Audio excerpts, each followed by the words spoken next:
সমস্যা। প্রত্যেকের জীবনেই সমস্যা আসা যাওয়া করে, আর প্রত্যেক মানুষ সমস্যা আসার পর তার সমাধান খুঁজতে উঠে পড়ে লাগেন। কিন্তু যখনই সমস্যার সমাধান হয়ে যায়, আমরা সুপ্রসন্ন হয়ে যাই এবং অসাবধান হয়ে যাই। আমাদের মনে হয় যে আমরা সম্পূর্ণরূপে সমস্যার অন্ত করেছি, কিন্তু কোথাও না কোথাও একটা ছোট্ট বীজ রয়েই যায়, আর সেই বীজ আমাদের অসাবধানতার ছত্রছায়ায় বড় হতে থাকে, আর তারপর মহা সংকট হয়ে আবার আমাদের উপর আক্রমণ করে। এই সংকট যে কোনো রূপে আসতে পারে, কোনো শত্রুর রূপেও আসতে পারে, বা কোনো মহামারীর রূপেও আসতে পারে। সেই জন্য সব সময় সাবধান থাকাই উচিত, কারণ অসাবধান হলে কি হয়, আমাদের সুরক্ষা চক্রে একটা ছেদ উৎপন্ন হয়, আর আমাদের শেষ করতে পারে এমন এক বাণ সেই ছেদ বিন্দু হয়ে আমাদের হৃদয়ে প্রবেশ করতে পারে। তাই যে কোনো সমস্যার সমাধান করুন, জয়ী হন, উৎসব পালন করুন, কিন্তু সাবধানে থাকবেন। আসুন আর আমার সাথে ভালোবেসে বলুন, রাধা রাধা। কর্ম, ধর্ম আর কর্তব্য, এই তিনটি একে অপরের সাথে জড়িত, আর অনেক সময় এই তিনটি পালন করতে করতে আমাদের সেই ব্যক্তির সামনে গিয়ে দাঁড়াতে হয়, তার বিরুদ্ধেই যেতে হয়, যাকে আমরা সব থেকে বেশি ভালোবাসি। কিন্তু সেইখানেই যুদ্ধ, কোনো ব্যক্তিগত যুদ্ধ থাকে না। এ হলো কর্ম, ধর্ম আর কর্তব্যের যুদ্ধ। এটা সরল নয়, অত্যন্ত কঠিন হয় তার সম্মুখীন হওয়া যাকে আমরা সব থেকে বেশি সম্মান করি। কিন্তু আমাদের তো আমাদের ধর্মের পথে চলতেই হবে, কারণ আমরা কর্মবদ্ধ, কর্তব্যবদ্ধ, আর এটাই করা উচিত। শুধু এটুকু মনে রাখবেন, যদি আপনার উদ্দেশ্য শুভ হয়, আপনার ভাবনা শুভ হয়, আপনি যদি কর্ম, ধর্ম আর কর্তব্যের পথে অগ্রসর হন, তাহলে এই প্রক্রিয়াতে যদি আপনাকে আপনার আরাধ্যেরও সামনে দাঁড়াতে হয়, তাহলেও আপনার কোনো ক্ষতি হবে না। তাহলে আসুন আর আমার সাথে ভালোবেসে বলুন, রাধা রাধা। মানুষের কোন বিষয়ে অহংকার থাকে?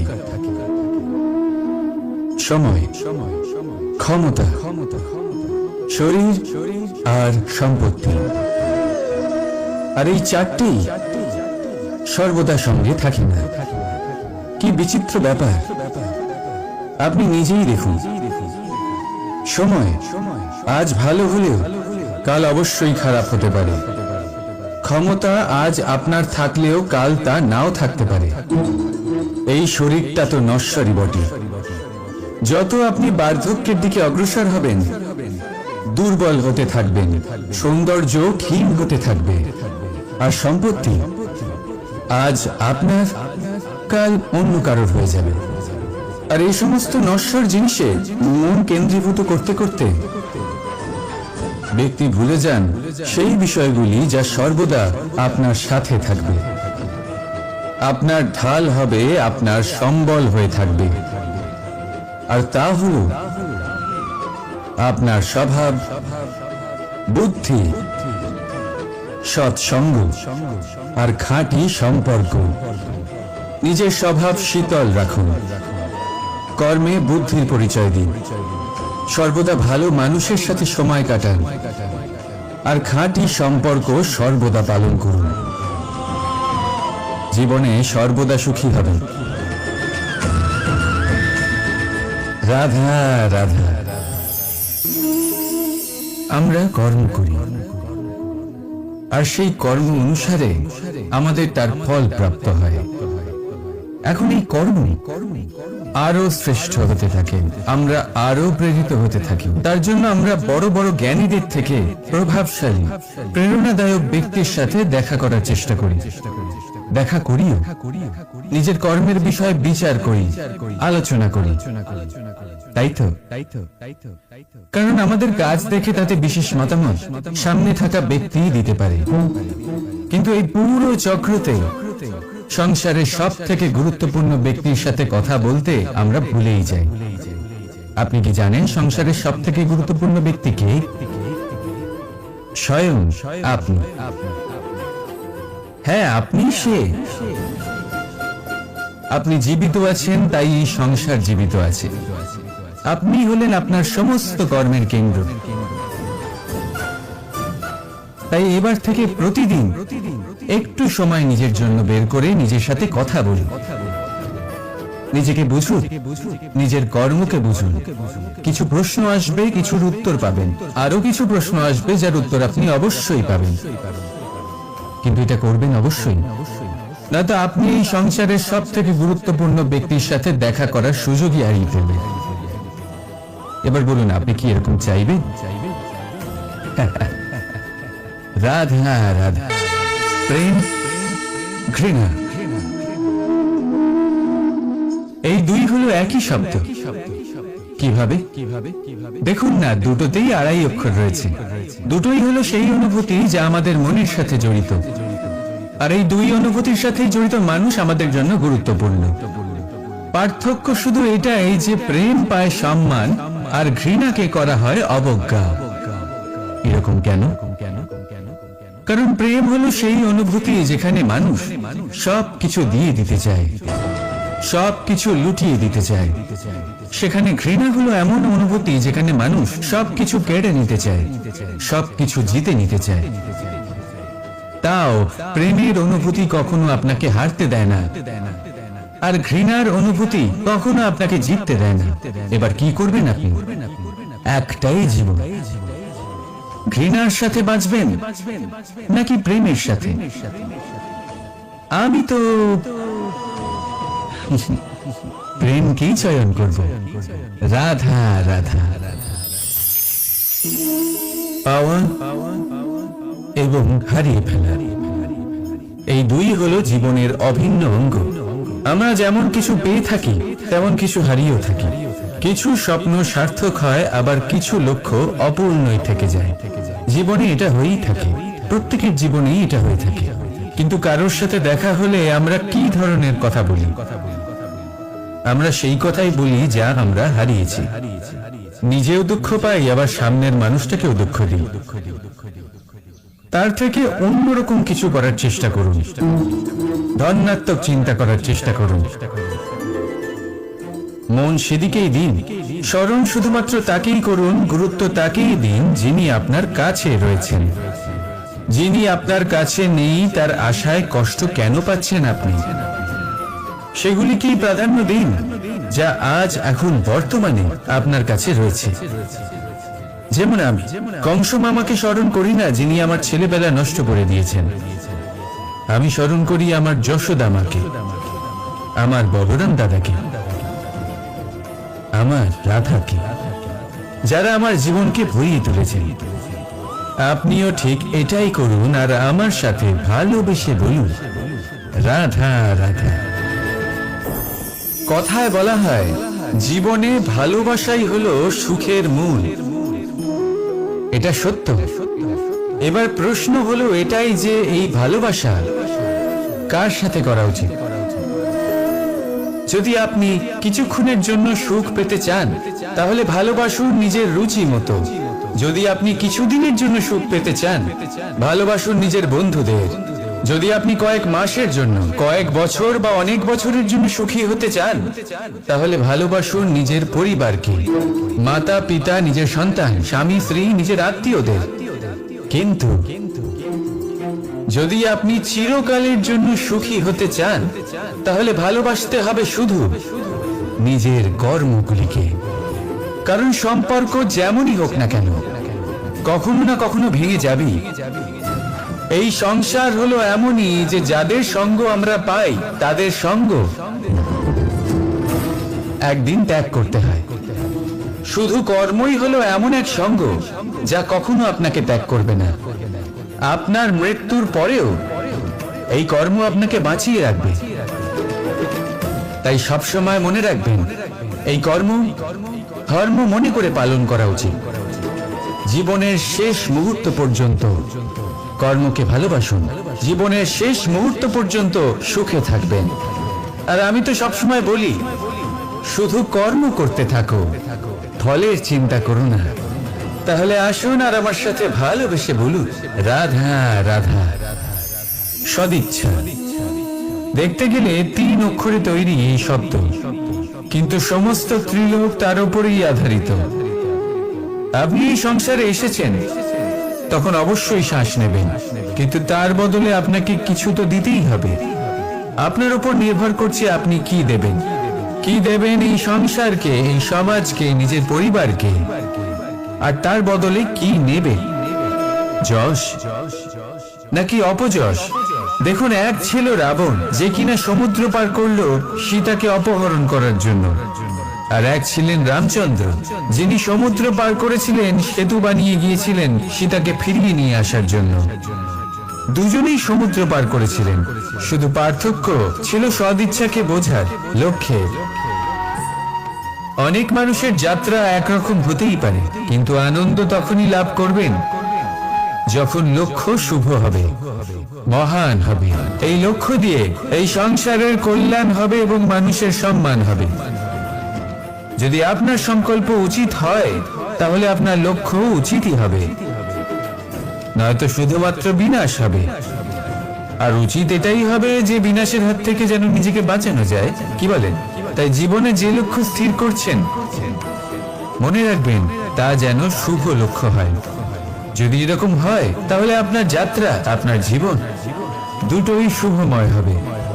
আসুন আর আমার সাথে ভালোবেসে বলুন, রাধা রাধা।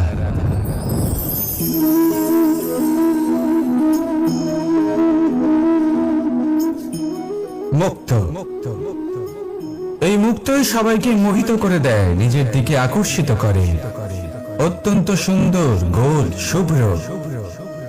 মুক্ত দ্বারা নির্মিত আভূষণ, তা হয়তো সে মুকুটই হোক বা কোন স্ত্রীর অলংকার, তাকে আরো সুন্দর করে তোলে, তাকে আরো সুন্দর দেখতে লাগে। এবার এই মুক্তকে এত সুন্দর দেখার জন্য কত কষ্ট সহ্য করতে হয়, তা কি কখনো আপনি ভেবেছেন? এই মুক্ত ঝিনুক থেকে বের করা হয়। ঝিনুক, যা কিনা সমুদ্রের তলদেশে থাকে। ওকে কত কষ্ট সহ্য করতে হয়, জলের চাপ সহ্য করতে হয়, সমুদ্রের স্রোত সহ্য করতে হয়।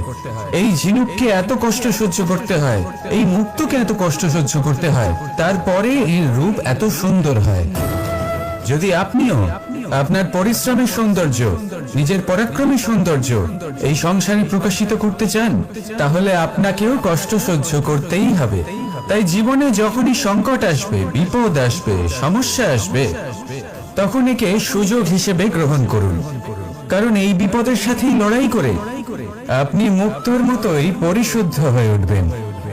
তাহলে আসুন আর আমার সাথে ভালোবেসে বলুন, রাধা রাধা। যখনই আমরা কথা বলি জলরাশির বিষয়ে, যখন আমরা তুলনা করি, তখন আমাদের খুব ভালো লাগে মিষ্টি সরোবর, পুকুর, নদী, আর আমরা অপেক্ষা করে থাকি সাগরের জন্য, সমুদ্রের জন্য। কেন করি? কারণ এই সাগর, এই সমুদ্র, এগুলো অত্যন্ত বিশাল আর ভয়ানক। এর জলও কিন্তু নোনতা, যা আমরা পান করতে পারি না। কখনো ভেবে দেখেছেন এই সমুদ্রের অন্তরে এই নোনতা জল, এই নোনতা ভাব, এটা আসে কোত্থেকে? এই যে সমুদ্র, যে প্রবাহমান নদীর থেকে যে খনিজ নির্গত হয়, তার ভান্ডার হলো এটা। সেই খনিজকে নিজের অন্তরে গ্রহণ করে, সেই নোনতা ভাব নিজের মধ্যে সমাহিত করে, আর তারপর সেই নোনতা জল বাষ্পে পরিণত হয়ে উপরে উঠে যায়, যা মেঘ হয়ে আপনার ওপর মিষ্টি বৃষ্টি হয়ে ঝরে পড়ে। এ হলো সমুদ্রের ত্যাগ, যার জন্য আপনি মিষ্টি জল পান করতে পারছেন, সে নদী থেকেই হোক বা সরোবর থেকে। সেই জন্যই হয়তো সাগর হলো এত মহান, হয়তো সেই জন্যই রত্ন সাগরে পাওয়া যায়। তাই মনে রাখবেন, ক্ষমতা তারই হয় যে ত্যাগ করতে জানে, কোনো বিষকে নিজের মধ্যে ধারণ করে নিতে জানে। তাহলে আপনিও এটাই করুন, এতটাই শক্তিশালী হয়ে উঠুন, আর আমার সাথে ভালোবেসে বলুন, রাধা রাধা। পরিচ্ছন্নতা। বর্তমানের এই প্রজন্ম আগের প্রজন্মের এই যে অতি শুদ্ধতার অভ্যেস ছিল, তা নিয়ে ঠাট্টা করে। তাকে মূর্খতা মনে করে, বুঝতেই পারে না কেন। আমাদের মা, ঠাকুমা, দিদিমা এদের দেখেছি সকালে উঠে সবার আগে স্নান করেন। কেন? বুঝতেই পারে না। কেন কথায় কথায় বারান্দা উঠোন পরিষ্কার করা হয়? বুঝতেই পারে না। অনেক মানুষজন এটাকে ধার্মিক এবং অন্ধবিশ্বাস বলে, কিন্তু যদি আমি আপনাকে সত্যি কথা বলি, প্রত্যেক ধর্ম বিজ্ঞানসম্মত। প্রত্যেক কাজের পেছনে বৈজ্ঞানিক সত্যতা লুকিয়ে রয়েছে, কিন্তু প্রত্যেক মানুষ সেই নিয়ে কতটা ভাবেন, কতটা বোঝেন আর কি পদক্ষেপ নেন তা হলো আলাদা এবং অত্যন্ত গুরুত্বপূর্ণ, কিন্তু তা হলো বিজ্ঞানসম্মত। আজও যখন আমি আগে বাড়ি যাই, মা সবার আগে আমার হাত পা ধুয়ে দেন, তারপর সবকিছু। তাই আপনি পরিচ্ছন্ন থাকুন, তাহলে আপনি সুস্থ থাকবেন। তখনই আপনার মনে ভক্তিভাব আসবে, তখনই এই সমগ্র সংসারকে সামলানোর শক্তি অর্জন করতে পারবেন। তাহলে পরিচ্ছন্ন থাকুন, সব ভালো থাকবে। রাধা রাধা। এটা দেখতে পাচ্ছেন? আপনি নিশ্চয়ই জানেন এটা কি। এটা বড়ই বিচিত্র এক বস্তু। এটা হলো কয়লা। আমি একে বিচিত্র এই কারণে বলছি, ভেবে দেখুন, যদি এটা গরম হয় আর আপনি এটাকে ধরে ফেলেন, এটা আপনার হাত পুড়িয়ে ফেলবে। আর যদি এটা ঠান্ডা হয় আর আপনি এটা ধরেন, তাহলে এটা আপনার হাতে কালি লাগিয়ে দেবে। অর্থাৎ যে কোনো পরিস্থিতিতেই, যে কোনো রূপেই থাকুক না কেন, গরম হোক অথবা ঠান্ডা, এটা কোনো না কোনো ভাবে আপনার ক্ষতি অবশ্যই করবে। এরকমই হয় খারাপ মানুষজন, বদ সঙ্গ, ঠিক কয়লার মতো। আপনি যদি কিছু নাও করেন, যাই হয়ে যাক, এরা যদি আপনার কাছে থাকে, তাহলে কোনো না কোনো ভাবে জীবনে আপনার কোনো না কোনো ক্ষতি অবশ্যই হবে। তাই নিজের জীবনে সবসময় সঙ্গতের নির্ণয় অত্যন্ত ভেবেচিন্তে করবেন। রাধা রাধা। ইচ্ছে, সিদ্ধান্ত আর নিশ্চয়তা, এই শব্দগুলো আমরা আমাদের জীবনে অনেকবার শুনেছি, তাই না? জীবনে অনেক যে এক কুয়ো খোঁড়ার সিদ্ধান্ত নিয়েছে, সে মাটি খোঁড়ার জন্য কোদাল অবশ্যই পেয়ে যায়। আর যে নিশ্চিত করে নিয়েছে, সে দেরি করে হলেও সেই শীতল জল অবশ্যই পেয়ে যায়। তাই জীবনে কেবল ইচ্ছে করবেন না, সিদ্ধান্ত নিন, আর তারপর নিশ্চিত করুন, সব পেয়ে যাবে। আর ভালোবেসে বলুন, রাধা রাধা। স্বপ্ন আর লক্ষ্য একই মনে হয়। এই দুইয়েরই কথা মানুষ কল্পনা করে, এই দুই মানুষ অর্জন করতে চায়। আর এই দুই পূর্ণ হলে মানুষ নিজেকে অত্যন্ত ভাগ্যবান বলে মনে করে। কিন্তু এই দুইয়ের মধ্যে পার্থক্য আছে। পার্থক্য এই যে স্বপ্নের জন্য বিনা পরিশ্রমের ঘুম দরকার হয়, আর লক্ষ্যের জন্য বিনা ঘুমের পরিশ্রম। যে ব্যক্তি ঘুমের মধ্যে স্বপ্ন দেখতে থাকেন, জেগে ওঠার পর তার হাত খালি থেকে যায়। আর যে ব্যক্তি পরিশ্রম করে, শয়নকালেও তার হাত তার লক্ষ্যেই থাকে। তাই যদি স্বপ্নও দেখতে হয়, তাহলে লক্ষ্য জেনে পরিশ্রম করুন, আর ভালোবেসে বলুন, রাধা রাধা। জীবনে কিছু করে দেখাতে হলে বদল আনতে পারবে, তাকে পথ দেখাতে পারবে, তার জীবনে পরিবর্তন আনতে পারবে। আর তাই মানুষ সংসার জুড়ে তাকেই খোঁজেন, যিনি তার পাশে গিয়ে।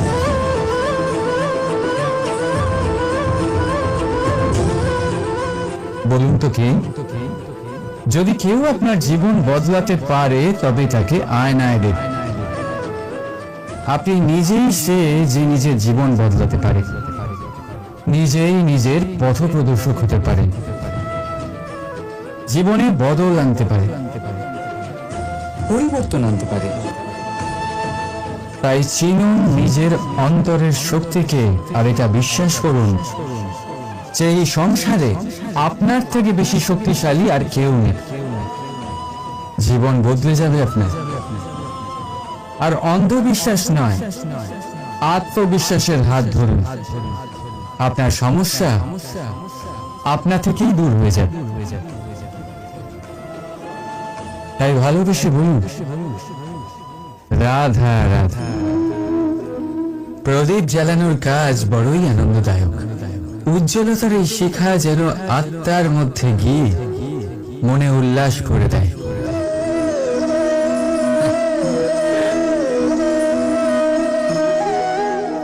এই আমি কি করলাম? আমি একে নিভিয়ে দিলাম, অথচ এই দিয়েই আমি অন্য প্রদীপগুলি জ্বালিয়েছিলাম। কারণ যতক্ষণ এই শিখা অন্য প্রদীপগুলিকে জ্বালাচ্ছিল, ততক্ষণ এই নিজেও জ্বলছিল। কিন্তু যেই ও এই কাজ করা ছেড়ে দিল, তখন একেও নিভতে হল। বুঝলেন? সেরকমই জীবন হলো উজ্জ্বলতা দেওয়ার আরেক নাম। যদি জীবনে শুভ কাজ করেন, অপরের উপকার করেন, অন্যদের সহায়তা করেন, তাহলেই জীবিত থাকবেন। আর যেদিনই কাজ করা আপনি বন্ধ করে দেবেন, শ্বাস প্রশ্বাস নেওয়া সত্ত্বেও মৃত হয়ে যাবে। তাই যতক্ষণ শ্বাস চলছে, আশারূপী উজ্জ্বলতা ছড়াতে থাকুন। বিশ্বাস করুন, মৃত্যুর পরেও আপনি অমর থাকবেন। তাই ভালোবেসে বলুন, রাধা রাধা। যবে থেকে যে প্রাণের অস্তিত্ব পেয়েছে, তবে থেকেই আরো একটি শব্দ জন্ম লাভ করেছে, সংঘর্ষ। জন্মলগ্ন থেকেই মানুষকে বাঁচার জন্য সংঘর্ষ করে যেতে হয়। কখনো নিজের লক্ষ্যে পৌঁছবার জন্য সংঘর্ষ করতে হয়, আর কখনো যা পেয়েছেন তাকে রক্ষার জন্য সংঘর্ষ করতে হয়। কিন্তু প্রত্যেকে একই অভিযোগ করে যে সংঘর্ষ করার সময় ভীষণ কষ্ট হয়। আপনি যোদ্ধা হলে প্রহার আপনাকে সহ্য করতেই হবে। সাঁতার শিখতে হলে জলে আপনাকে প্রবেশ করতেই হবে। পায়ের তলায় তাদেরই কড়া পড়ে যারা রোজ হাঁটেন, আর যারা হাঁটেন তারা নিজেদের লক্ষ্যে অবশ্যই পৌঁছন। তাই মনে রাখবেন, জীবন ততক্ষণই আছে যতক্ষণ কর্ম করবেন। তাই সংঘর্ষ করতে থাকুন, কষ্ট ভুলে যান, আর আমার সাথে ভালোবেসে বলুন, রাধা রাধা। মানুষ সর্বদা ফলাফলের কথা ভাবে, যে আমি যা করতে চলেছি তার ফল কি হবে, তার পরিণাম কি হবে। কিন্তু এর চিন্তা কেন? কারণ কর্ম যদি শুভ নয়, তাহলে তার পরিণাম খারাপ হতেই পারে না। শুভ চিন্তা নিয়ে যারা কর্ম করেন, তাদের ফলের চিন্তা কিসের? যারা ফুল বিক্রি করেন, তাদের মাঝে সাঝে কাঁটা নিশ্চয়ই ফোটে, কিন্তু সুগন্ধ তাদের হাতে থেকেই যায়। এর সন্ধানে কয়লার খনিতে নামা ব্যক্তি কালিমা লিপ্ত হয়ে গেলেও তার হাতে হিরে অবশ্যই থাকে। তাই শুভ চিন্তা নিয়ে কর্ম করে যান, পরিণাম শুভই হবে।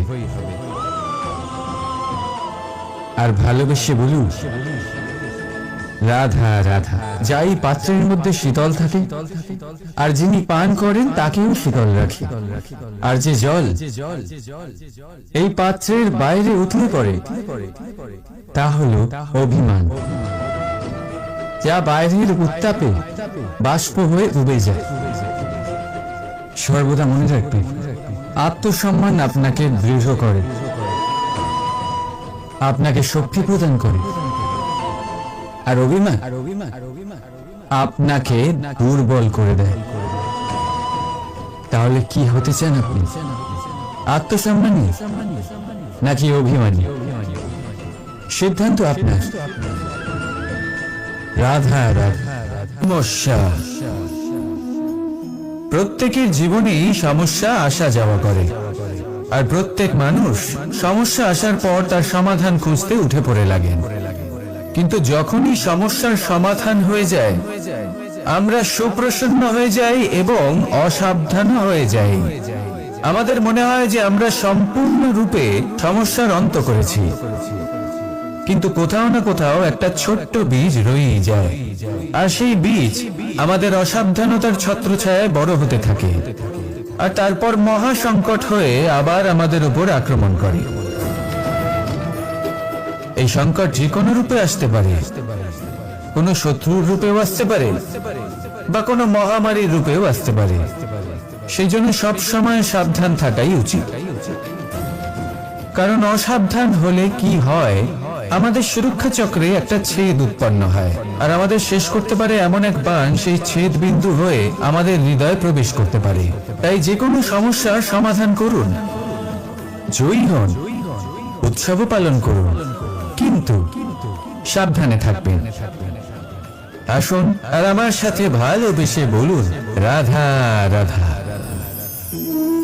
কর্ম, ধর্ম আর কর্তব্য, এই তিনটি একে অপরের সাথে জড়িত, আর অনেক সময় এই তিনটি পালন করতে করতে আমাদের সেই ব্যক্তির সামনে গিয়ে দাঁড়াতে হয়, তার বিরুদ্ধেই যেতে হয় যাকে আমরা সব থেকে বেশি ভালোবাসি। কিন্তু সেইখানেই যুদ্ধ, কোনো ব্যক্তিগত যুদ্ধ থাকে না। এ হলো কর্ম, ধর্ম আর কর্তব্যের যুদ্ধ।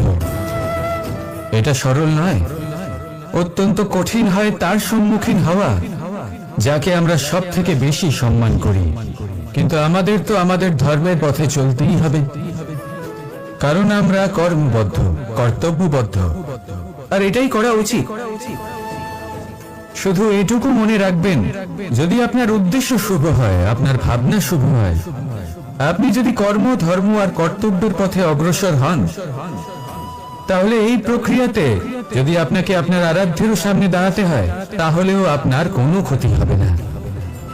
তাহলে আসুন আর আমার সাথে ভালোবেসে বলুন, রাধা রাধা। মানুষের ক্ষমতা আজ আপনার থাকলেও কাল তা নাও থাকতে পারে।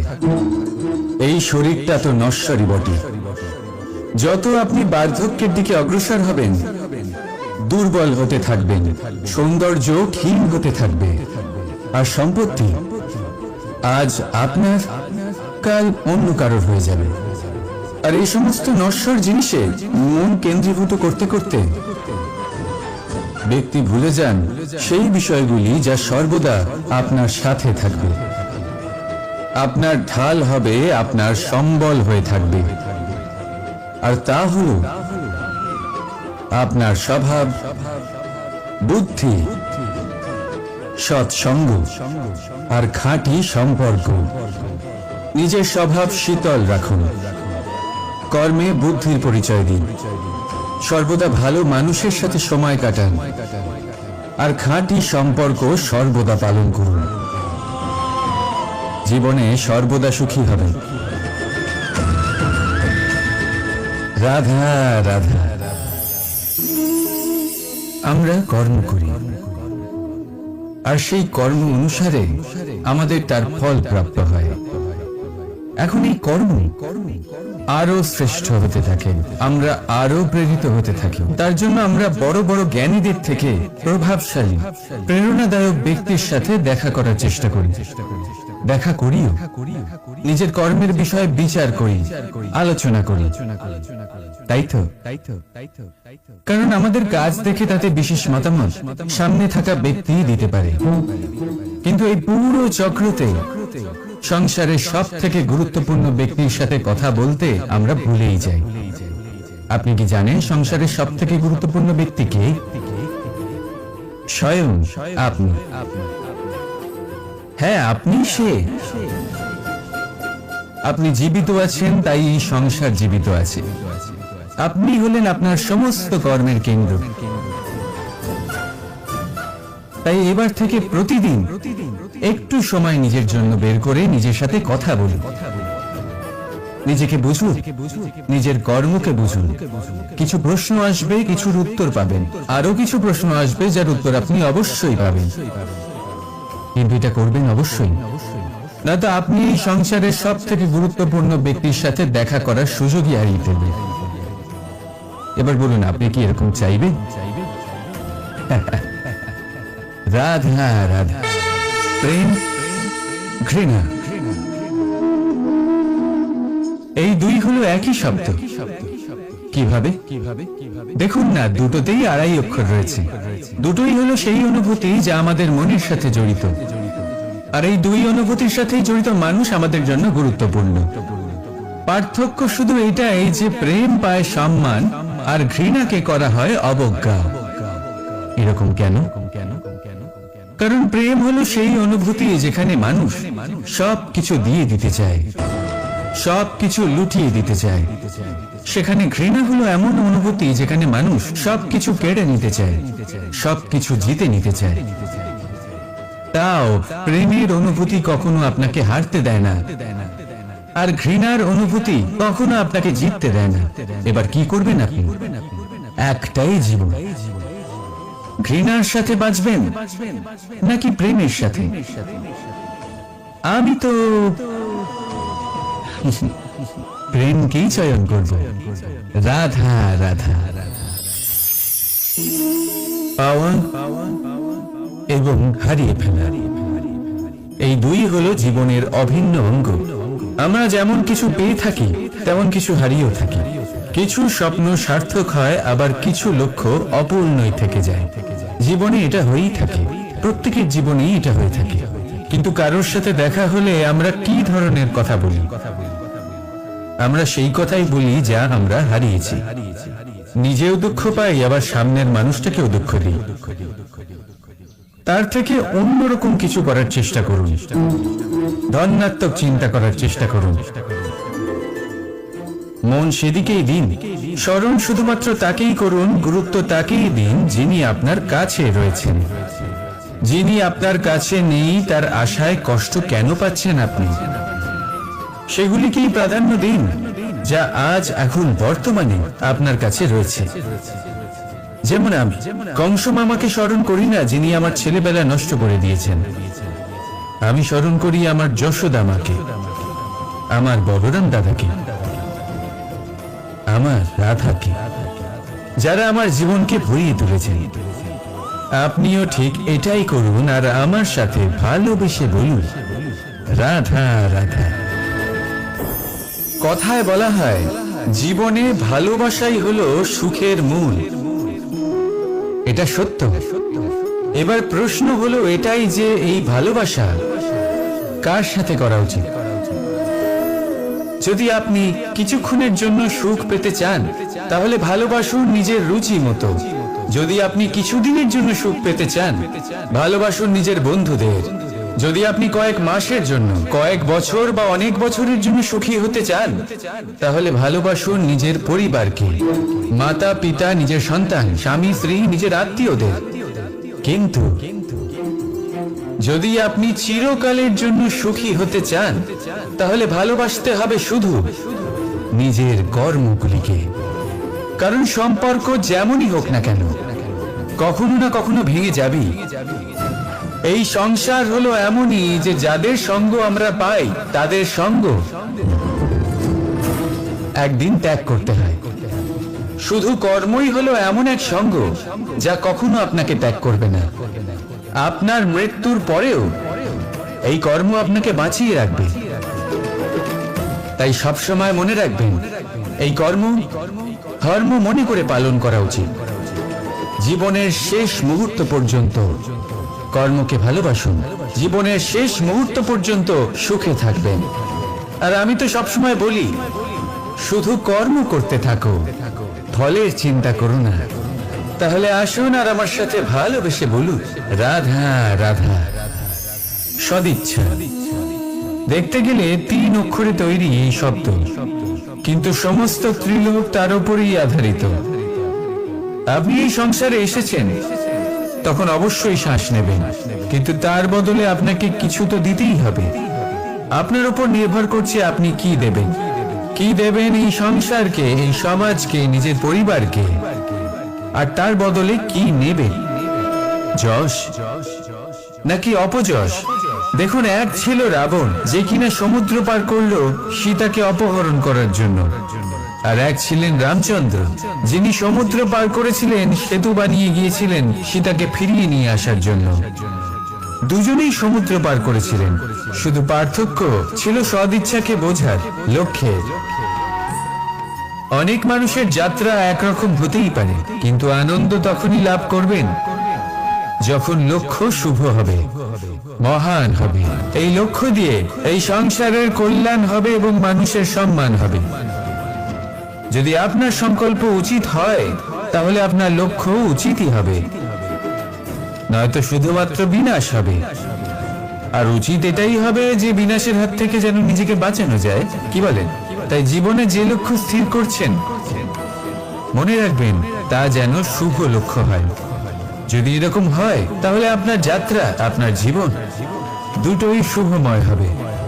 আসুন আর আমার সাথে ভালোবেসে বলুন, রাধা রাধা।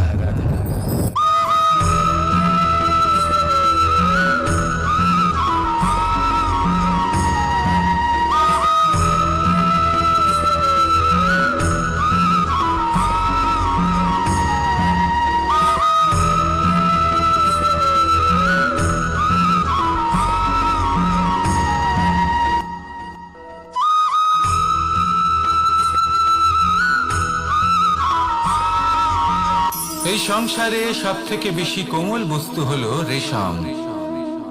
এই রেশম এতটাই কোমল হয় যে এর পুরো একটা থান শুধুমাত্র একটা হাতে ধরা সম্ভব। কখনো ভেবে দেখেছেন এই রেশম কিভাবে হয়? একটি কীট তার লালার দ্বারা উৎপন্ন হয়। এই কীট সেই রেশমকে পাক দিতে থাকে, পাক দিতেই থাকে, আর আস্তে আস্তে তার মধ্যেই জড়িয়ে পড়ে। শেষে ওর এই সুন্দর অমূল্য সৃষ্টি রেশমের জন্য এই কীটগুলিকে এই কবচের সাথেই ফুটন্ত জলে ফেলে দেওয়া হয়। এই সংসারে যদি আমাদের স্বপ্ন এই সংসারের দুঃখ হরণ করার জন্য, এই সংসারে সুখ বিতরণ করার জন্য হয়, তবেই আমাদের প্রগতি সম্ভব। যদি আমাদের এই স্বপ্ন শুধুই আমাদের এবং আমাদের স্বার্থ সিদ্ধির জন্য হয়, তাহলে এই স্বপ্ন আমাদের অন্ধ করে দেবে, আমাদের অন্ধকারের পথে নিয়ে যাবে, আর আমরাও সেই কীটের মতো হয়ে যাব।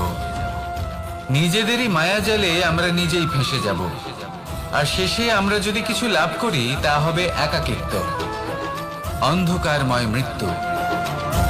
তাই স্বপ্ন অবশ্যই দেখুন, কিন্তু এমন ভাবে স্বপ্ন দেখবেন না যে তার এই বন্দিগৃহে আপনি নিজেই ফেঁসে গেলেন। স্বপ্ন দেখুন পরোপকারে।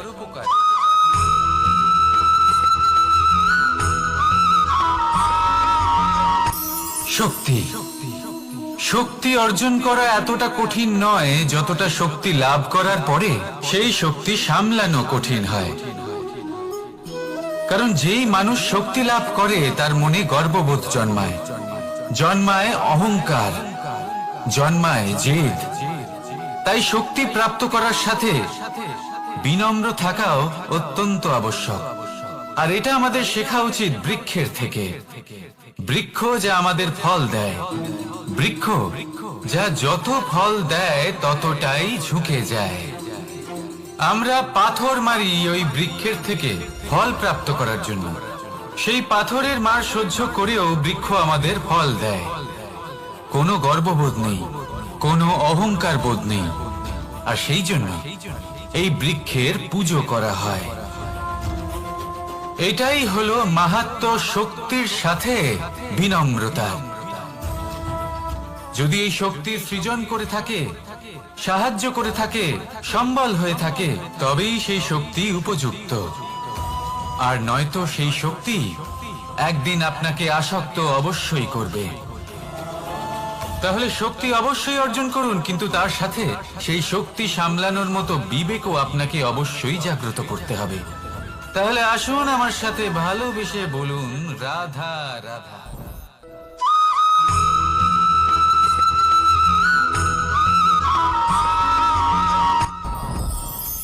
সাথী, সাথী এই শব্দটির ব্যাখ্যা কে কিভাবে করে? মিত্র, সখা, বন্ধু। কিন্তু অর্থ একটাই, তিনি যিনি আপনার সঙ্গী হন আর তিনি যার সাথী আপনি হন। এবার সব থেকে বড় প্রশ্ন হলো এটাই যে তিনি কে হতে পারেন যাকে আপনি আপনার সাথী বলে মেনে নিতে পারেন, নিজের সখা, নিজের মিত্র, নিজের বন্ধু মেনে নিতে পারেন। আপনার সাথী হলেন তিনি যিনি দুঃখের সময় আপনার পাশে থাকবেন, আপনার হাত ধরে থাকবেন। আপনার সাথী হলেন তিনি যার হাত আপনি নিজের সুখের দিনে ধরে থাকবেন। সেই সাথীরই হাত ধরুন যিনি দুঃখে সবসময় আপনাকে সাহায্য করার জন্য তৎপর হয়ে থাকেন, আপনার পাশে থাকেন, আর যাকে সুখের দিনে আপনি আপনার সাথে রাখতে পারেন।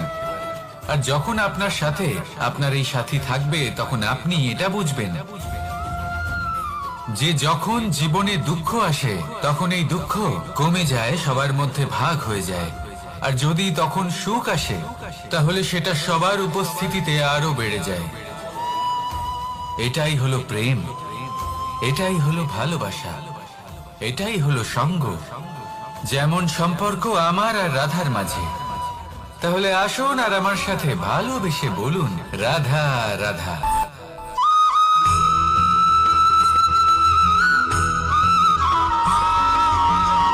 জীবন কিসের উপর নির্ভরশীল? ধনের উপর, বৈভবের অনুভব যদি আপনি করতে চান তাহলে তা পাবেন শুধু একতার দ্বারা, সংগঠনের দ্বারা। যদি আপনাকে উদাহরণ দিই, নিজের এই হাতটাকে দেখুন, 5টা আঙুল রয়েছে। কোনো একটা বস্তুকে নিজের একটা আঙুল দ্বারা তুলে ধরার চেষ্টা করে দেখুন, বড়ই কষ্ট হবে। তখন আপনি বুঝতে পারবেন যখন এই 5টি আঙুল একত্রিত হয় তখন কোনো কাজ কতটা সহজ হতে পারে। এটাই হলো শক্তি, একতার। সব থেকে ভালো উদাহরণ যদি আপনাকে দিই তাহলে বাঁশি। এই বাঁশি থেকে অত্যন্ত মধুর সুর নির্গত হয় যা সবার মন প্রসন্ন করে দেয়। এই কথা সত্যি, কিন্তু এই বাঁশি আমি একটা বা দুটো আঙুল দিয়ে বাজাতে পারবো না। আমাকে প্রত্যেকটা আঙুল ব্যবহার করতেই হবে, তবেই এর থেকে মধুর সুর নির্গত হবে যা সকলকে প্রসন্ন করবে, ঠিক কিনা? ঠিক এইভাবেই যদি আপনি চান যে আপনার জীবনরূপী বাঁশি থেকেও মধুর সুর নির্গত হোক বা সবার মনকে প্রসন্ন করে তুলুক, তাহলে আপনাকেও জীবনে একতা নিয়ে আসতেই হবে। আপনি একাও কর্ম করতে পারেন, পথ চলতেও পারেন, সামনেও এগোতে পারেন, সাফল্যও লাভ করতে পারেন। কিন্তু যখন সকলে একসাথে এগোবেন, সেই পথে চলবেন, সেই কর্মই করবেন, তখন লক্ষ্যে অবশ্যই পৌঁছবেন, সাফল্য অবশ্যই লাভ করবেন। কিন্তু সেই সাফল্য এবং তার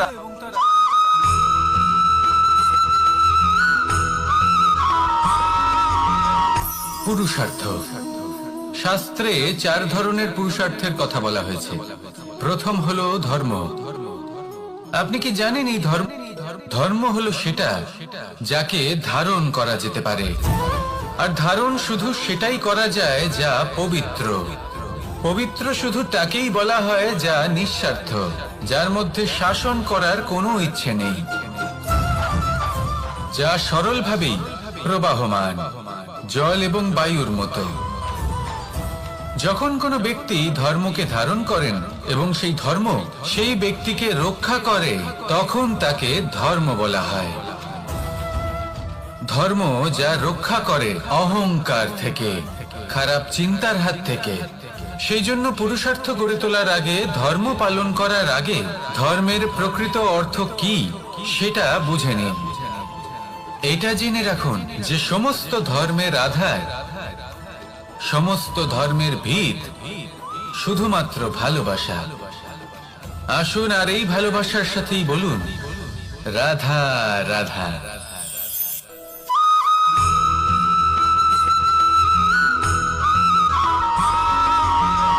কেউ বলে জীবন খুব ক্ষণস্থায়ী, কেউ বলে জীবন হলো একটা সুন্দর স্বপ্নের মতো, আবার কেউ বলবে জীবন হলো এক কঠোর সত্য।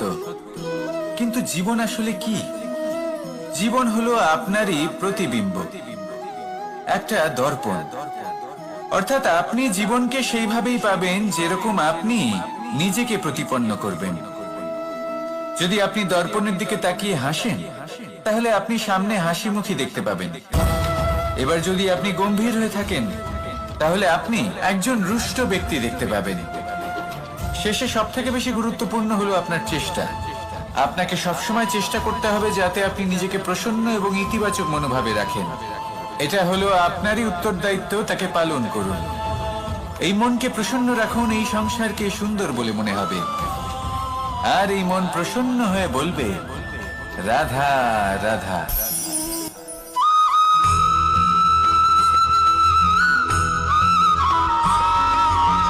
এই সংসারে প্রত্যেক মানুষ এটাই চান যে তিনি যেন ধনবান হন, আর্থিক অবস্থা তার ভালো থাকে, ওনার বাড়িতে লক্ষ্মীর আগমন হয়। কিন্তু সেটা হবে কি করে, সেটাই হলো প্রশ্ন। কেউ বলেন যে যদি পরিশ্রম করো তাহলে ধন অর্জন সম্ভব, কেউ বলেন যে যদি বিদ্যা লাভ হয় তবেই ধন অর্জন সম্ভব, কেউ বলেন যে যদি বলশালী হও তবেই সম্পন্ন থাকবে। ভালো কথা, যদি তাই হয়ে থাকে, তবে দিনমজুর সারা দিন পরিশ্রম করেন, তিনি কেন ধনী হন না? অনেকজন বিদ্বান মানুষ আছেন এই সংসারে, তারা কেন ধনবান হন না? অনেক সংখ্যক বলশালী ব্যক্তি আছেন, তাদের কাছে ধন নেই কেন? তাদের কেন ধনের অভাব হয়? আবার এমনও কিছু মানুষ আছেন যারা পরিশ্রম করেন, তারা দিনমজুর, কিন্তু তারা ধন অর্জন করতে পারেন। কিছু বিদ্বান ব্যক্তি আছেন যাদের কাছে অধিক মাত্রায় ধন রয়েছে। কয়েকজন বলশালী ব্যক্তি রয়েছেন যাদের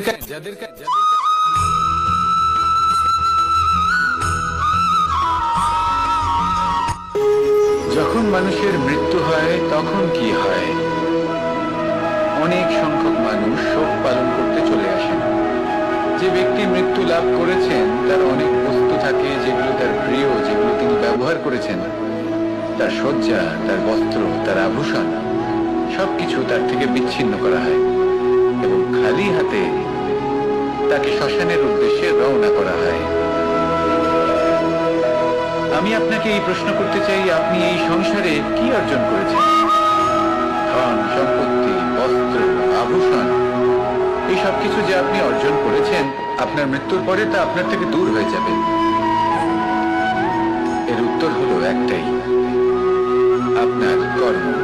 শুধু সেটাই আছে যা একান্ত আপনার, আর শুধু সেটাই এই সংসার থেকে চলে যাওয়ার পরেও সংসারেই জীবিত থাকবে। যদি আপনি দুষ্কর্ম করেন তাহলে এই সংসার আপনাকে একটি অনুচিত উদাহরণ হিসেবে মনে রাখবে যে এই ব্যক্তি খুব পাপী ছিল, অনুচিত কর্ম করতেন। যে পথে তিনি চলেছেন সেই পথে কারোর চলা উচিত নয়। সেখানেই যদি আপনি সৎকর্ম করেন তাহলে সংসার চিরকাল এটাই বলবে যে খুব ভালো মানুষ ছিলেন, সবাইকে ভালোবাসতেন, সবাইকে সাহায্য করতেন, আমার খুব প্রিয় মানুষ ছিলেন। এটাই হলো শ্রেষ্ঠ কর্ম। সেই জন্য জীবনে শুধুমাত্র ধন, সম্পত্তি, আভূষণ এই সব অর্জন করতে গিয়ে নিজের মনোনিবেশ করবেন না। শ্রেষ্ঠ কর্ম করুন। সংসার থেকে চলে যাওয়ার পরেও এই কর্মই এই সংসারে আপনাকে জীবিত রাখবে। আসুন আমার সাথে ভালোবেসে বলুন, রাধা রাধা।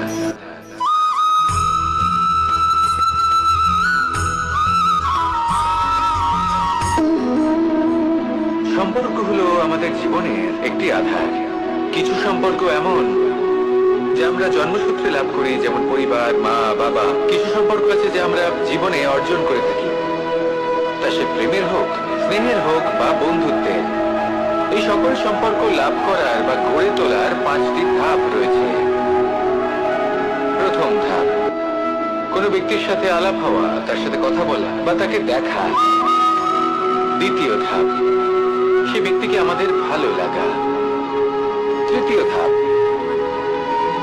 আমাদের এটা চাইতে শুরু করা যে জীবনে এই ব্যক্তি যেন আমাদের বন্ধু হন, আমাদের জীবনে থাকে, বা আমাদের কাউকে ভালোবেসে ফেলা। আর এটা আমাদের ভাবা বা চাওয়া যে সেই ব্যক্তি যেন আজীবন আমার সাথে থাকেন, আমার জীবনে আমার সাথী হয়। চতুর্থ ধাপ, লাভ করা। এবার এই ধাপটি অনেক মানুষের পক্ষে খুবই সরল হয়, বড়ই সরল ভাবে নিজেদের সঙ্গীকে লাভ করে থাকে। কিছু মানুষের জন্য এই ধাপ অত্যন্ত কঠিন হয়ে থাকে। অনেক প্রতিকূল পরিস্থিতির উপর জয়লাভ করে তারা সঙ্গীকে লাভ করেন, কিন্তু লাভ অবশ্যই করেন। এরপরে আসে পঞ্চম, অন্তিম এবং সব থেকে গুরুত্বপূর্ণ ধাপ। সেটা হলো সেই সম্পর্ক পালন করা। এটা হলো এমন এক বিষয় যা প্রত্যেক মানুষের শেখা উচিত। যদি ব্যক্তি নিজের জীবনে সম্পর্ক রক্ষা করতে শিখে যান, তবে প্রত্যেক সম্পর্ক তার জীবনকে স্বর্গ করে তুলবে। আসুন আর আমার সাথে ভালোবেসে বলুন, রাধা রাধা।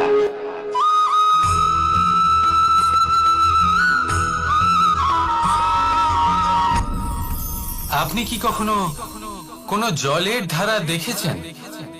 তার সামনে যতই মাটি থাকুক না কেন, যতই কাদা থাকুক না কেন, যখন এই জলের ধারা বইতে আরম্ভ করে দেয়, তাহলে নিজের মনে, নিজের ভাবনার, নিজের জীবনের যত অনাবশ্যক তত্ত্ব আছে, অনুপযোগী অংশ রয়েছে, অর্থাৎ অপরিষ্কার অংশ রয়েছে, তা নিজে থেকেই নির্মল হয়ে উঠবে।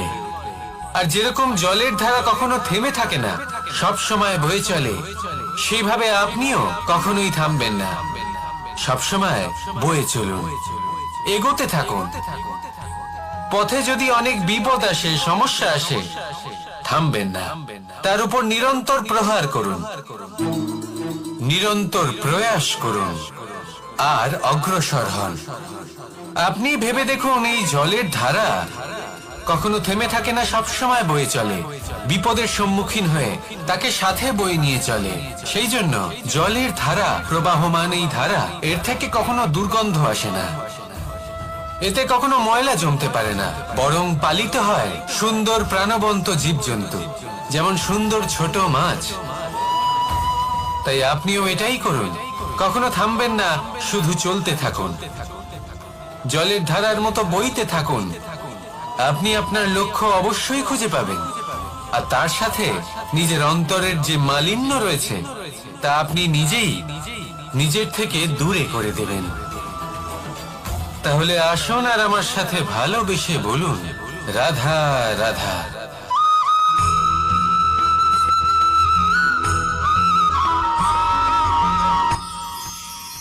মানুষ তার জীবনে দুই ধরনের পরিস্থিতিকে খুব ভয় পায়।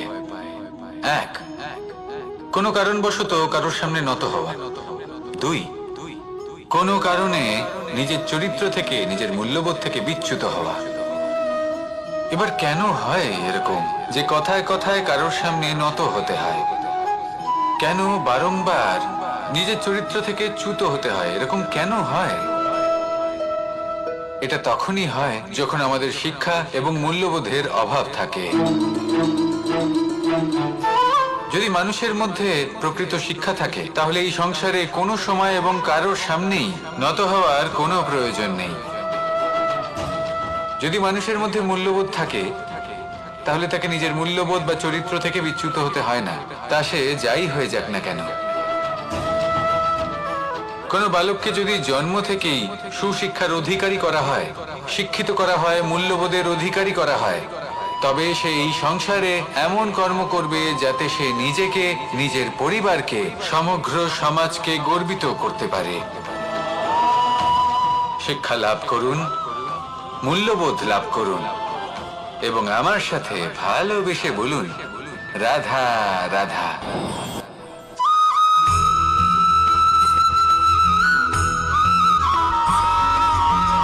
আপনি কখনো দিয়ে তাদের ঠোঁটে খাবার পরিবেশন করে, কিন্তু যেই সেই সন্তানেরা হৃষ্টপুষ্ট হয়ে যায় এবং সেই কথা বাজ নিজে বুঝতে পেরে যায়, সেই বাজ নিজেই সেই বাসা ছিন্ন ভিন্ন করে দেয়।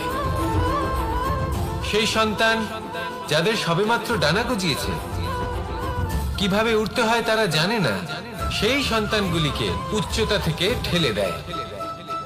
সেই সন্তান প্রথমে ভয়ভীত হয়ে যায়, তারা সামনে মৃত্যুকে দেখতে পেয়ে ভয়ের কারণে তাদের ডানা ঝাপটাতে থাকে, আর সেই প্রক্রিয়াতেই সেই সন্তানগুলি উড়তে শুরু করে দেয়। এবার এই ঘটনায় আমরা কি শিক্ষা পেতে পারি? এটাই, যদি আপনি মাতা পিতা হন, তাহলে নিজের সন্তানকে অবশ্যই স্নেহ করুন, কিন্তু তাদেরকে নিজের আঁচলের তলায় বেঁধে রাখবেন না। যদি আপনি চান আপনার সন্তান জীবনে উন্নতি করুক, তাহলে নিজের মুঠো থেকে তাদের স্বতন্ত্র করে দিন, এই সংসারে সংঘর্ষ করতে দিন। সেই সন্তান নিজেই বুঝতে পারবে যে জন্মের সময় পাওয়া ডানা কি করে ব্যবহার করতে হয়। আর আপনার চোখের সামনে আপনার সন্তান এই আকাশে উড়তে থাকবে। তাহলে আসুন আমার সাথে ভালোবেসে বলুন, রাধা রাধা।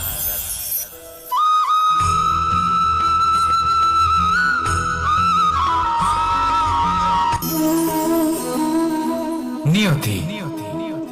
রাধা আমাকে বলে, কৃষ্ণ, যদি তুমি জানো যে নিয়তিতে কি আছে, তাহলে তাকে বদলে দাও না কেন? মহাদেব আমাকে বলেন যে শ্রীকৃষ্ণ, যদি আপনি এটা জানেন যে সাম্বের নিয়তি এটাই, তাহলে আপনি তাকে বদলানোর চেষ্টা কেন করেন? কেন? কারণ আমি একজন পিতা, আর পিতার কর্তব্য এটাই, তিনি যেন সম্ভাব্য সব চেষ্টা করেন নিজের সন্তানের মঙ্গলের জন্য। নিয়তি আমি জানি, কিন্তু এটাও আমি জানি যে কর্মের থেকে বড় আর কোনো নিয়তি হতে পারে না।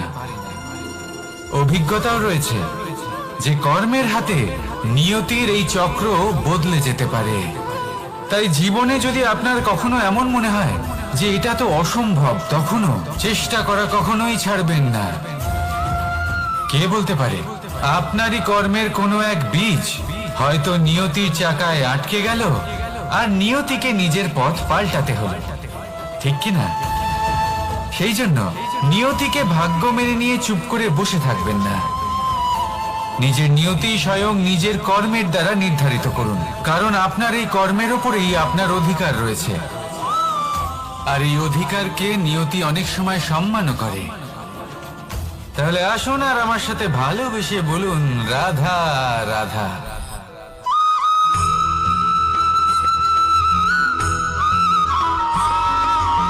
কখনো কখনো আমরা ভাবি যে কোনো ব্যক্তি যিনি ধর্মের পথে চলেছেন, যদি তার দ্বারা কোনো ভুল হয়ে থাকে, তাহলে নিয়তি তাকে সেই মুহূর্তেই কঠোর শাস্তি দেন। কিন্তু সেই সব মানুষ যারা সংসারের সব থেকে বড় অধর্মী, বহু নিকৃষ্ট মানের কাজ করেন, তাদের নিয়তি অনেক সুযোগ দেন। তাদের নিয়তি এরকম কঠোর প্রহার করেন না। এই ভাবনা কখনো না কখনো মনে আসেই। ভেবে দেখুন কেন? আসলে জীবনকে বেশিরভাগ মানুষ একভাবেই দেখে থাকেন, বিভিন্ন স্তরে একে দেখা উচিত। এবার আপনি বলুন, এই সংসারে কোনো অধর্মী কখনো প্রেরণার উৎস হতে পারেন? কখনোই নয়। যে মানুষ নিজের আত্মাকে মলিন করে ফেলেছেন, তিনি এই সংসারকে কিভাবে প্রেরণা যোগাবেন? উনি নিজেই বুঝতে পারেন না কোনটা করা উচিত, ধর্ম কোনটা। তাই নিয়তি তাকে একটা সুযোগ দেন, এটা বোঝার সুযোগ দেন যে কোনটা উচিত, কোনটা ধর্ম। সুযোগ দেন নিজের বিবেক জাগিয়ে তোলার, তাকে সুযোগ দেন নিজের অন্তরাত্মার ডাক শোনার। যখন তাতেও কাজ হয় না, তখন নিয়তির কাছে একটাই পথ বাকি থাকে, আর তা হলো মহাবিনাশ। মহাবিনাশ হয়তো দেরিতেই আসতে পারে, কিন্তু তা অবশ্যই আসবে। আর যখন মহাবিনাশ আসে, তখন মহাবিনাশের যন্ত্রণা সমগ্র মানব জীবনের যন্ত্রণার থেকে অনেক বেশি হয়। এই কথাটা সবসময় মনে রাখবেন। আর অন্যদিকে যে মানুষ ধর্মের পথে চলছেন, তার দ্বারা যদি কোনো ভুল হয়ে থাকে, তখন নিয়তি তার পরীক্ষা নেন। কিছুক্ষণের জন্য মানুষের মনে হতে পারে নিয়তি তাকে কঠোর শাস্তি দিয়েছেন।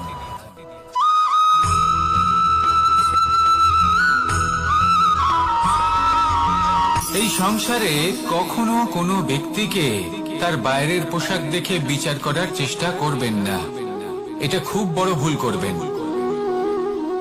যেমন আমরা জীবনে অনেক সময় এমন করি, ধরুন কোথাও একটা গাছ দেখলাম, খুব বিশাল আকারের একটা গাছ, যেটা মাটির থেকে অনেক উঁচুতে পৌঁছে গেছে, যার বিশাল শাখা আছে। সেগুলো দেখে আমরা ভাবি যে এই গাছে হয়তো কত সুস্বাদু ফল আছে। আমরা সেই গাছের পরিচর্যা করতে থাকি। আবার অন্যদিকে হলো একটি তৃণ, যেটা মাটি থেকে কিছুটা উঁচুতে পৌঁছেছে, কিন্তু সেই তৃণর নিচে, মাটির নিচে অত্যন্ত সুস্বাদু ফল বা সবজি জন্ম নেয়, যা আমাদের স্বাস্থ্যের পক্ষে অত্যন্ত উপকারী। সেই জন্য কখনো আবরণ দেখে কাউকে বিচার করতে চেষ্টা করবেন না। তার বদলে এটা বোঝার চেষ্টা করুন যে আপনার সামনে যে ব্যক্তি আছে বা বস্তু আছে, তার বিশেষত্ব কি। যদি এই বিশেষত্ব বোঝার ক্ষমতা আপনি অর্জন করেন, যদি এই শিল্প আপনি নিজের ভেতরে জাগ্রত করেন, তাহলে এই সংসারে বিশেষত্ব কি সেটা আপনি জানতে পারবেন। আর এই সমস্ত খেলা দৃষ্টি থেকে নয়, দৃষ্টিভঙ্গি থেকে জন্ম নেয়। দৃষ্টিভঙ্গি সবসময় শুভ রাখুন আর আমার সাথে ভালোবেসে বলুন, রাধা রাধা।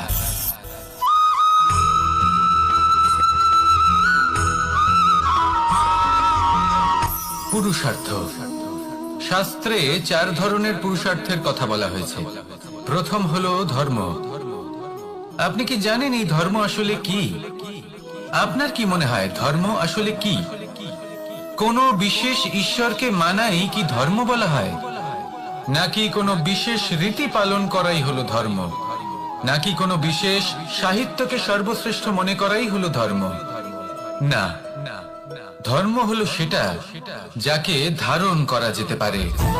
আর ধারণ শুধু সেটাই করা যায় যা পবিত্র।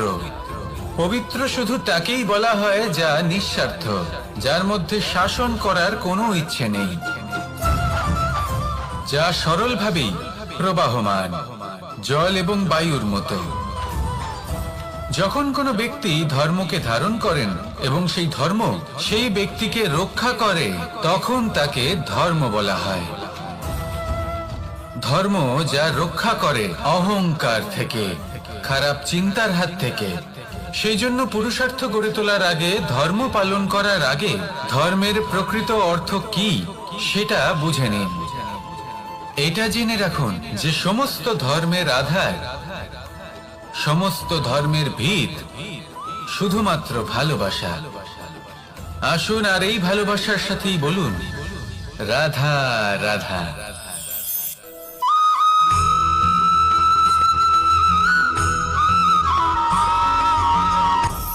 আপনি কখনো পর্বতের শিখরে উঠেছেন?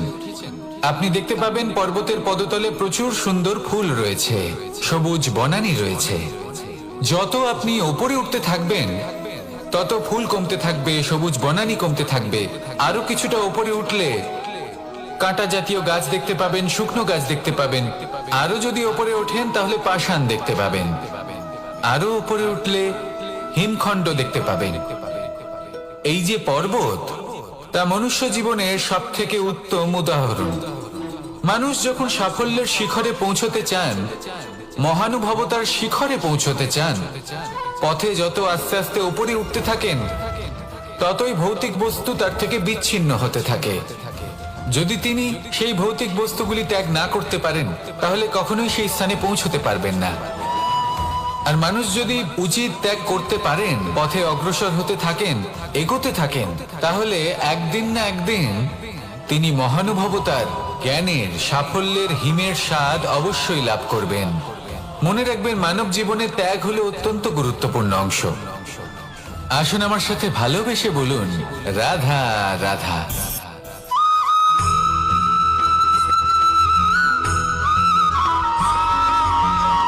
কেউ বলে জীবন খুব ক্ষণস্থায়ী, কেউ বলে জীবন হলো একটা সুন্দর স্বপ্নের মতো, আবার কেউ বলবে জীবন হলো এক কঠোর সত্য। কিন্তু জীবন আসলে কি? জীবন হলো আপনারই প্রতিবিম্ব, একটা দর্পণ। অর্থাৎ আপনি জীবনকে সেইভাবেই পাবেন যেরকম আপনি নিজেকে প্রতিপন্ন করবেন। যদি আপনি দর্পণের দিকে তাকিয়ে হাসেন, তাহলে আপনি সামনে হাসি মুখী দেখতে পাবেন। এবার যদি আপনি গম্ভীর হয়ে থাকেন, তাহলে আপনি একজন রুষ্ট ব্যক্তি দেখতে পাবেন। শেষে সব থেকে বেশি গুরুত্বপূর্ণ হলো আপনার চেষ্টা। আপনাকে সবসময় চেষ্টা করতে হবে যাতে আপনি নিজেকে প্রসন্ন এবং ইতিবাচক মনোভাবে রাখেন। এটা হলো আপনারই উত্তরদায়িত্ব, তাকে পালন করুন। এই মনকে প্রসন্ন রাখুন, এই সংসারকে সুন্দর বলে মনে হবে। আর এই মন প্রসন্ন হয়ে বলবে, রাধা রাধা।